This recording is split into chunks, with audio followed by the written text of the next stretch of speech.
We begin with White House reaction to that unrest from Fox News correspondent Alex Hogan. Hello, Alex. Good morning, Shannon. So new clashes between protesters and law enforcement outside the Delaney Hall Immigration Detention Facility in Newark, New Jersey. Some anti-ICE protests turning violent with a group of people charging officers, setting fire to the streets, and police deploying tear gas.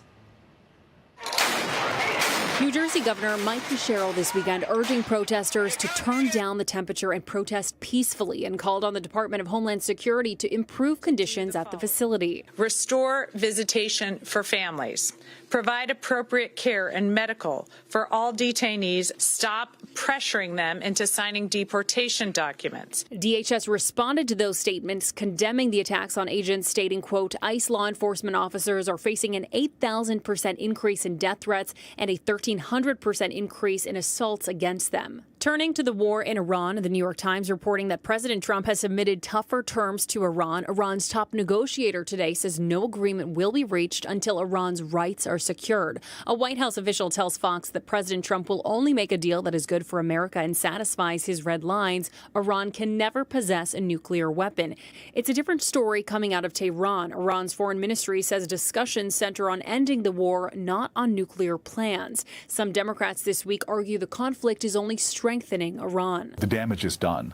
The regime is more extreme, not less. I don't think Iran is going to agree to any significant, certainly they're not going to agree to completely dismantle their nuclear program. Why would they? They're stronger today than they were before the war started. Former Secretary of State Mike Pompeo says backing off now would be of no benefit. We've put an enormous amount of pain on their economy. We've taken down their ballistic missile capabilities. Hamas and Hezbollah are on their back foot as well.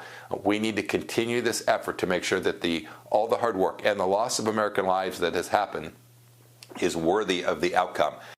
The Commerce Department releasing new data this week showing that inflation increased at its fastest pace in 3 years in April, driven by higher energy prices, driven by the war in Iran. The data also shows that prices for things like gasoline, groceries, and electricity are also on the rise. Shannon.